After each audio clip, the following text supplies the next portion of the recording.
Welcome back to plus education. This is doctor Swati Chhawar और हम यहाँ कर रहे हैं क्लास 12 बीएसटी की सीरीज, जिसके कुछ वीडियोस हम ऑलरेडी अपलोड कर चुके हैं, जिसमें हमने कवर किया है definition, concept of effectiveness and efficiency, then features, nature of management, objectives, और आज हम करने वाले हैं लेवल्स ऑफ मैनेजमेंट। तो चलिए शुरू करते हैं। When we talk about companies management, हम उसको कीन और डीपली ऑब्जर्व करेंगे तो हमें पता चलेगा कि वहाँ अलग अलग लेवल के लोग काम करते हैं। There is a proper hierarchy, मतलब मिडिल लेवल पे कोई काम कर रहा है, टॉप लेवल पे कोई काम कर रहा है और बॉटम लेवल पे भी कोई काम कर रहा है।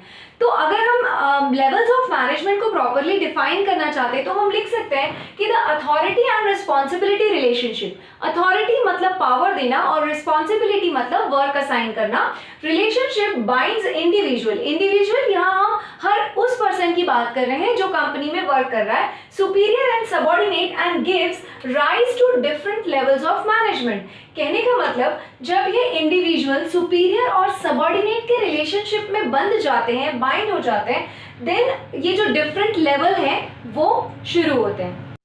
इस हायरार्की को हम 3 डिफरेंट स्टेजेस में डिवाइड कर सकते हैं। First is top level management, then second middle level management and operational level management. आप याद रखेंगे ऑपरेशनल लेवल मैनेजमेंट को सुपरवाइजरी लेवल भी कहा जाता है और साथ में लोअर लेवल भी कहा जाता है। तो क्वेश्चन में हो सकता है कि आपको ऑपरेशनल लेवल या लोअर लेवल ना देकर सुपरवाइजरी लेवल से क्वेश्चन पूछा जाए, तो आपको कंफ्यूज नहीं होना है क्योंकि इसके ही तीनों नाम हैं ना। अब मैं आपको बताती हूँ कि टॉप लेवल मैनेजमेंट में किन बंदों को हम ऐड करते हैं, मिडिल लेवल पे और ऑपरेशनल लेवल पे। ये जानना इसलिए जरूरी है कि जब केस स्टडी बनाई जाती है तो इन डेजिग्नेशन में से किसी एक वर्ड को चूज कर लिया जाता है और फिर आपसे पूछा जाता है कि बताइए ये किस लेवल पे वर्क कर रहा है। इसलिए आप इसका एक स्क्रीनशॉट भी ले सकते हैं और आपको पता चल जाएगा कि किस लेवल पे कौन सा पर्सन परफॉर्म कर रहा है। तो देखते हैं टॉप लेवल मैनेजमेंट पे चीफ ऑपरेटिंग ऑफिसर्स। अगर आप ध्यान से देखेंगे तो जो भी हायर अथॉरिटी पे काम कर रहा है, जैसे हम कहते हैं किसी कंपनी का ओनर है या सीईओ है या डायरेक्टर है, तो ये सारे लोग टॉप लेवल मैनेजमेंट में आते हैं। आप ध्यान से देखेंगे तो चीफ ऐड किया हुआ वर्ड टॉप लेवल पे ही आता है। Then president of the company, chief executive officer, chief finance officer, then chairman and vice president. Generally ये सारी पोस्ट जो है हम टॉप लेवल मैनेजमेंट में यूज करते हैं। इसके बाद आते हैं मिडिल लेवल मैनेजमेंट में। सो मिडिल लेवल मैनेजमेंट में हर लेवल का प्रोडक्शन या मार्केटिंग या सेल्स, हर डिपार्टमेंट का जो head of the management, head of the organization होता है, हेड ऑफ द डिपार्टमेंट होता है, वो मिडिल लेवल मैनेजमेंट में आता है। कहने का मतलब ये टॉप लेवल से थोड़ा नीचे का लेवल है, लेकिन यहाँ पे ये अपने स्पेशलाइज्ड डिपार्टमेंट का हेड होगा। तो आप देख सकते हैं production manager, finance manager, marketing manager, human resource manager. अब जो कंफ्यूजिंग होता है वो ये 2 हैं जिनको मैं स्टार कर देती हूँ मार्क, आप ध्यान रखेंगे। ये 2 जो डेजिग्नेशन है इसमें जनरली बच्चे कंफ्यूज हो जाते हैं क्योंकि सुपरिटेंडेंट जो वर्ड आता है वो लोअर लेवल मैनेजमेंट के लिए कई बार यूज किया जाता है, लेकिन जब हम प्लांट सुपरिटेंडेंट स्पेसिफिकली कहते हैं तो वो मिडिल लेवल में परफॉर्म करता है। Regional manager and operational management, आपको नाम देखकर लग सकता है कि ऑपरेशनल लेवल मैनेजमेंट मतलब ऑपरेशनल मैनेजर मतलब कि बॉटम लेवल मैनेजर होगा, बट ऐसा नहीं है। ऑपरेशंस मैनेजर जो है वो मिडिल लेवल पे काम करता है। इसके बाद आ जाता है डिविजनल मैनेजर, मतलब किसी area wise, region wise, division wise जो हेड होते हैं वो भी मिडिल लेवल मैनेजमेंट में आते हैं। और लास्ट में आता है ऑपरेशनल लेवल, जिसको मैंने अभी बताया सुपरवाइजरी लेवल भी कहा जाता है, बॉटम लेवल या लोअर लेवल मैनेजमेंट भी कह सकते हैं। तो यहाँ बेसिकली आते हैं फोरमैन्स। ये एक ऐसे हेड होते हैं जो जनरली टेक्निकल वर्क परफॉर्म करते हैं और इनके अंडर पे 10 या 12 कुछ लोगों का ग्रुप होता है जिनको ये गाइड करते हैं, जिनको ये हेड करते हैं। एंड देन सुपरवाइजर्स हमें पता है एक एरिया के लिए बनाए गए वो बंदे होते हैं या रखे गए वो बंदे होते हैं जो वहां के पूरी वर्किंग को ऑब्जर्व करते हैं। तो ये 2 हेड जनरली हम बॉटम लेवल मैनेजमेंट में यूज करते हैं। इनके अलावा मैंने जो आपको वर्ड बताया था सुपरिटेंडेंट भी बॉटम लेवल के लिए यूज किया जाता है, एक्सेप्ट प्लांट सुपरिटेंडेंट। अब बात करते हैं कि ये डिफरेंट लेवल के जो मैनेजर्स हैं या डिफरेंट लेवल के वर्कर्स हैं, ये क्या परफॉर्म करते हैं, इनके काम क्या हैं। तो टॉप लेवल मैनेजमेंट, जैसे कि नाम से हमें पता चल रहा है, ये वो हायर अथॉरिटीज हैं जो मेजर डिसीजंस लेती होंगी। तो इनका काम क्या है, हम ये समझते हैं, welfare and survival of the organisation. मतलब these are the authorities who are actually responsible for the survival of the organization। मतलब अगर ऑर्गेनाइजेशन को सर्वाइव करना है, प्रॉफिट करना है, ग्रो करना है, तो उसका पूरा जो कहना चाहिए भार होता है वो टॉप लेवल मैनेजर्स पे होता है। सेकंड आता है एनालिसिस ऑफ बिजनेस एनवायरनमेंट। हम लोगों ने एक टॉपिक में पढ़ा था स्वॉट एनालिसिस के बारे में, जहां पे मैंने बताया था कि बिजनेस एनवायरनमेंट जो है उसे स्कैन करना पड़ता है, सो दैट आप पहले से समझ पाएं कि किस तरीके की सर्कमस्टेंसेस आपको फेस करने पड़ सकते हैं। तो ये काम कौन करता है, टॉप लेवल अथॉरिटीज करते हैं, ताकि आने वाले जो भी थ्रेट्स हैं या अपॉर्चुनिटीज हैं उनको ग्रैब कर सके। तो बिजनेस एनवायरनमेंट का एनालिसिस करना। Then formulation of organizational goals and strategies, this is the major one, क्योंकि यही वो लोग हैं जो किसी भी कंपनी या ऑर्गेनाइजेशन का जो गोल होता है, अल्टीमेट गोल है, या जो उस गोल को अचीव करने के लिए पॉलिसीज स्ट्रेटेजीज होती हैं, ये टॉप लेवल मैनेजमेंट फ्रेम करता है। इसके बाद आता है responsibility of all the activities and its impact on the society. देखिए, टॉप लेवल मैनेजमेंट जो स्ट्रैटेजी फॉलो करता है या जो पॉलिसीज बनाता है, सबऑर्डिनेट बिल्कुल उसी को फॉलो करते हैं। तो उनका काम है सिर्फ ऑर्डर्स को मानना। अब उनके ऑर्डर्स को मानने पर जो एक्ट होता है या जो गुड्स प्रोड्यूस होता है या जिस भी तरीके की एक्टिविटी मार्केट में हो पाती है या बिजनेस में हो पाती है, उसका इम्पैक्ट सोसाइटी पे क्या पड़ रहा है, इसकी रिस्पॉन्सिबिलिटी भी टॉप लेवल मैनेजमेंट की ही होती है। देन एट लास्ट हम ये कह सकते हैं कि टॉप लेवल मैनेजमेंट जो है उनका वर्क है काफी कॉम्प्लेक्स है, क्योंकि so many thoughts are involve है, बहुत थिंकिंग प्रोसेस है। देन आता है स्ट्रेसफुल है, काफी स्ट्रेसफुल है, क्योंकि ऑर्गेनाइजेशन के सर्वाइवल की और सोसाइटी में इम्पैक्ट की जिम्मेदारी उन्हें लेनी पड़ती है। देन आता है डिमांडिंग एंड लॉन्ग आवर्स, मतलब ये काम कई घंटों तक चलता है। टॉप लेवल मैनेजमेंट रात लेट नाइट काम करता है, अर्ली मॉर्निंग काम करता है, इनका स्केड्यूल बहुत ज्यादा बिजी होता है। देन आता है commitment to the organization, they have to be committed towards the organization, उनको अपने पूरे एफर्ट्स लगाने होते हैं। तो इन शॉर्ट अगर हम समझें, तो अगर आप फंक्शंस ऑफ मैनेजमेंट मैंने आपको बताया है, उसमें क्या आता है आपका planning, organizing, staffing, directing and controlling. तो अगर हम इन शॉर्ट देखें तो प्लानिंग और ऑर्गेनाइजिंग वाला जो टास्क है, जो पार्ट है, वो टॉप लेवल मैनेजमेंट करता है। क्योंकि जैसे समझ लीजिए आपको फाइनेंस अरेंज करवाना है, आपको किसी कोई बड़ी मीटिंग अरेंज करनी है, या कोई लोन की बात करनी है बैंक से, या किसी मीटिंग का काम है, ये सारा फंक्शन टॉप लेवल मैनेजमेंट करता है। अब चलते हैं मिडिल लेवल मैनेजमेंट की तरफ। मिडिल लेवल मैनेजमेंट पीपल जो हैं वो कैसे पहचाने जा सकते हैं, या ये क्या परफॉर्म करते हैं। तो मैं आपको बताऊंगी कि जो सेकेंड हेड है स्टाफिंग, जो मिडिल लेवल मैनेजमेंट के पर्सन होते हैं, ये जनरली टॉप लेवल मैनेजमेंट को हेल्पिंग हैंड की तरह काम करते हैं, और इनका मेजर वर्क होता है स्टाफिंग। और एक इसमें मैं ऐड करना चाहूंगी जो है कोऑर्डिनेशन। कोऑर्डिनेशन का काम जो है वो मिडिल लेवल मैनेजमेंट को करना होता है। They act as a link between top level management and bottom level management, क्योंकि एक हायरार्की है और फॉर्मल ऑर्गेनाइजेशंस जो होती हैं ये हायरार्की को ब्रेक नहीं करती हैं।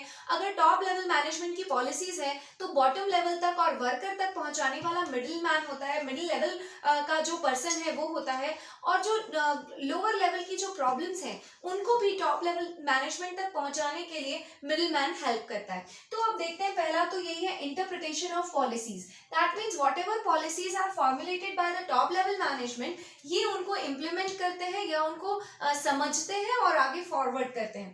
देन सेकेंड है, ये हेल्प करते हैं इन स्टाफिंग। अलग अलग डिपार्टमेंट्स को अलग अलग स्टाफ की जरूरत होती है, तो ये काम मिडिल लेवल मैनेजमेंट का होता है जो कि ऑर्गेनाइजेशन के लिए स्टाफिंग परफॉर्म करता है। Then assigning necessary duties and responsibility. Once staff is recruited और उनका सिलेक्शन हो जाता है, उसके बाद जो ड्यूटीज और रिस्पॉन्सिबिलिटी असाइन करने का काम भी मिडिल लेवल मैनेजमेंट ही परफॉर्म करता है। To motivate employees, another thing, guide करना, मोटिवेट करना, ये एक ऐसे टास्क है जो कोऑर्डिनेशन के लिए और स्मूथ फंक्शनिंग के लिए जरूरी है, जो मिडिल मैन को हमेशा, मिडिल लेवल के मैनेजर को हमेशा परफॉर्म करना पड़ता है। देन आता है कोऑपरेशन एंड कोऑर्डिनेशन, जो मैंने अभी आपको बताया, स्टाफिंग के साथ हम ऐड कर सकते हैं दूसरा टास्क कोऑर्डिनेशन। देन आता है link between top level and lower level management. As I told you about the hierarchy, तो ये एक लिंक, एक कड़ी की तरह काम करते हैं टॉप लेवल और बॉटम लेवल के बीच में। अगर हम इनको पहचानना चाहते हैं तो इनका टास्क जो है वो responsible for activity at first line managers, मतलब कि जो लोअर लेवल मैनेजमेंट के जो हेड्स हैं, लोअर लेवल मैनेजर्स हैं, उनके किए हुए परफॉर्मेंस की पूरी जिम्मेदारी मिडिल लेवल मैनेजमेंट की होती है। इसीलिए ये managers production process, sales, marketing process के लिए पूरी तरह रिस्पॉन्सिबल होते हैं। अब देखते हैं सुपरवाइजरी लेवल, जो कि ऑपरेशनल या बॉटम लेवल या फिर लोअर लेवल मैनेजर्स भी कहलाता है। तो फर्स्ट है सुपरवाइजरी वर्क। सुपरवाइजरी वर्क से ही हमें पता चल रहा है कि they just keep watch on the people those who are working. तो आप वहां पे नजर रखते हैं, देखते हैं कि क्या कोई काम ऐसा तो नहीं है जो गलत हो रहा है, प्रॉपरली हो रहा है या नहीं हो रहा है। एंड देन आता है to maintain quality of output. जब कोई बंदा सुपरवाइज करता है तो ऑब्वियसली वो क्वालिटी चेक की तरफ ध्यान देता है, और ये वो पर्सन होते हैं जो डिसाइड करते हैं कि क्या वाकई जो क्वालिटी वो रिक्वायर्ड थी वो वैसे ही प्रोड्यूस हो रही है या नहीं हो रही है। Then to maintain safety standards. जब ऑर्गेनाइजेशन में काम किया जाता है तो बहुत अलग अलग तरीके के सेफ्टी स्टैंडर्ड्स को देखा जाता है, चाहे वो क्वालिटी चेक के लिए हो, चाहे वो जो वहाँ वर्कर हैं उनकी लाइफ को लेकर के हो। तो these are the people who maintains the safety measures. Then आता है they interact with the actual workforce and passes on instruction to the workers. देखिए, टॉप लेवल मैनेजर्स ने अपनी स्कीम या अपनी प्लानिंग बता दी मिडिल लेवल मैनेजमेंट को, और जो ये मिडिल लेवल के बंदे हैं इन्होंने सुपरवाइजरी लेवल को बताया, और ये आगे फॉरवर्ड करते हैं एक्चुअल वर्कर्स को। तो यहाँ वही बताया गया कि दीज आर द पीपल, जो सुपरवाइजरी लेवल के हेड होते हैं, they are in direct contact with the workers, और इसीलिए ये पूरी स्कीम, ये पूरी पॉलिसी, ये पूरा प्लान अपने वर्कर्स को समझाते हैं। हम ये कह सकते हैं इनको पहचानने के लिए है कि hard work, discipline and loyalty of the worker is needed, otherwise वो काम उस तरीके का नहीं होगा जैसा कि प्लान किया गया है by the top level management. और हम इसीलिए मान सकते हैं कि these are the people who direct and keep control over the functioning. तो अगर हम फंक्शंस के हिसाब से चेक करके देखें तो ये प्लानिंग और ऑर्गेनाइजिंग फर्स्ट टू जो वर्क्स हैं of management, they are basically of top level management. Then middle level management के लिए आता है स्टाफिंग एंड कोऑर्डिनेशन। वैसे अगर हम देखें तो कोऑर्डिनेशन हर लेवल पे जरूरत होती है, मगर स्पेसिफिकली मिडिल लेवल मैनेजर्स को ये मेंटेन करना बहुत ज्यादा जरूरी है। And at last directing and controlling, ये दोनों टास्क ज्यादातर लोअर लेवल मैनेजमेंट परफॉर्म करता है। तो मैंने आपको अलग अलग फंक्शंस बताए डिफरेंट लेवल्स के, आप यहाँ से नोट डाउन कर सकते हैं। ये पॉइंट्स एनसीईआरटी की बुक से लिए गए हैं। सो मुझे लगता है कि अगर केस स्टडी बनेगी तो इन्हीं पॉइंट्स में से बनाई जाएगी, क्योंकि एनसीईआरटी जब भी बोर्ड एग्जाम्स में कोई केस स्टडी फ्रेम करता है तो वो अपनी लाइन्स को कोड करता है, और ये पॉइंट्स मैंने वहीं से बनाए हैं। मैंने आपको समझाया तीनों लेवल के डिफरेंट फंक्शंस, और अब हम इनको बेटर अंडरस्टैंड कर सकते हैं with the help of case study. तो चलिए देखते हैं case studies.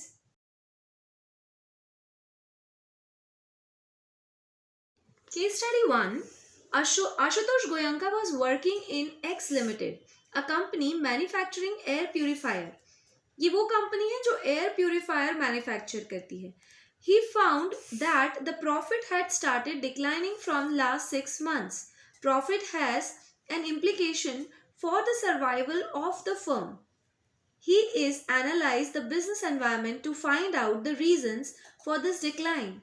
Identify the level of management at which Ashutosh Goenka was working. यहाँ इस केस स्टडी में हमें ये बताना है कि जो आशुतोष गोयंका हैं वो एक्स लिमिटेड में किस पोस्ट पे या किस लेवल पे काम कर रहे हैं। तो जैसे कि मैंने आपको फंक्शंस में पहले ही बताया है कि जो किसी भी ऑर्गेनाइजेशन का सर्वाइवल जो है वो टॉप लेवल मैनेजमेंट पे डिपेंड करता है, और इसी के लिए आशुतोष गोयंका को बिजनेस एनवायरनमेंट को एनालाइज करना पड़ेगा। Scanning of business environment as well as survival of the firm, ये दोनों फंक्शंस मैंने आपको बताए हैं अभी कि वो टॉप लेवल मैनेजमेंट के पीपल परफॉर्म करते हैं। So by these two lines we can say that Ashutosh Goenka is working at the top level of management in X Limited. Now, second part of the question says, state 3 other functions being performed by Ashutosh Goyanka. तो और 3 कौन से function Ashutosh Goenka perform करते हैं? तो मैंने आपको बाकी के फंक्शंस बताए हैं, आप उनको यहाँ कोड कर सकते हैं। To coordinate the different departments, activities of different departments, to be responsible for the welfare and survival of the organization, to formulate overall organizational goal and strategy for their achievement. ठीक है, मतलब वो strategy भी बनाते हैं और उनको implement भी करते हैं। Then to be responsible for all the activities of the business and for the impact on the society. These 3 points can be taken, 3-4 points can be taken for the part B. लेते हैं case study number 2। Rishitosh Mukherjee has recently joined AMB Limited, a company manufacturing refrigerators. He found that his department was understaffed and other departments were not cooperating with his department for smooth functioning of the organization.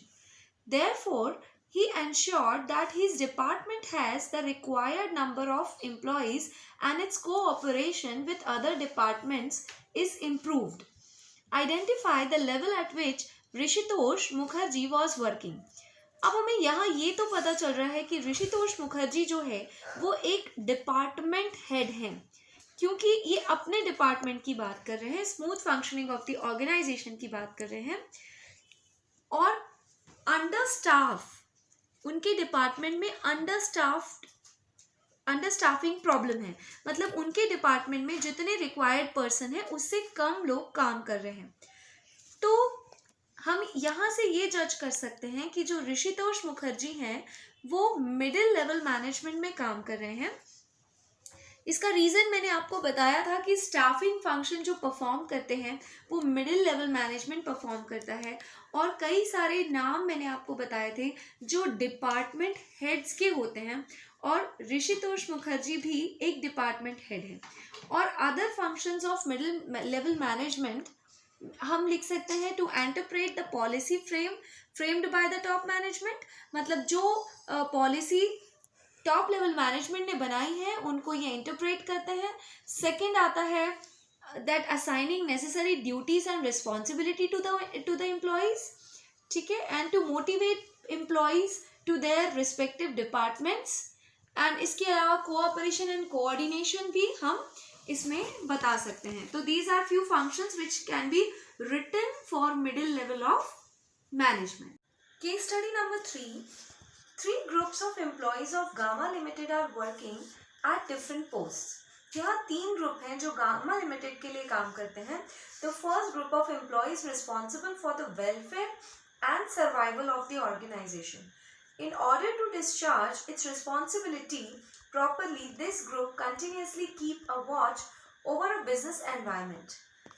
देखिए यहाँ इस line से हमें clear समझ में आ रहा है कि किस लेवल की बात हो रही है। यहाँ पे बात हो रही है welfare and survival of the organization. On the other hand, for this purpose they are keeping a proper check on the business environment, जिसको हम बिजनेस स्कैनिंग भी बोलते हैं, एनवायरनमेंट स्कैनिंग भी बोलते हैं। तो यहाँ से क्लियर समझ में आ रहा है कि ये ग्रुप जो है वो टॉप लेवल में काम कर रहा है। आगे बढ़ते हैं। With a view to coping with the changes going on in the business environment, this group immediately discussed the change to be brought about in the company's plan. The second group of employees is responsible for maintaining quality and safety standards and minimizing wastage. जिस second group की बात हो रही है, यहाँ अगर हम इनका फंक्शन ध्यान से देखें तो फंक्शन आ रहा है कि with a view of coping up with the changing environment, group immediately discussed change to be brought about the company's plan, और साथ में ये भी बता रहा है कि वो सेफ्टी और क्वालिटी स्टैंडर्ड्स को ध्यान रखते हैं और वेस्टेज को मिनिमाइज करने की कोशिश करते हैं। ये जो वर्क है this is work of operational level management. तो जो सेकेंड ग्रुप है वो लोअर लेवल मैनेजमेंट को परफॉर्म कर रहा है। अब बात करते हैं नेक्स्ट लाइन की। The responsibility of third group of employees is to explain the policies decided by the top management and developing the feeling of cooperation among all the departments of the company।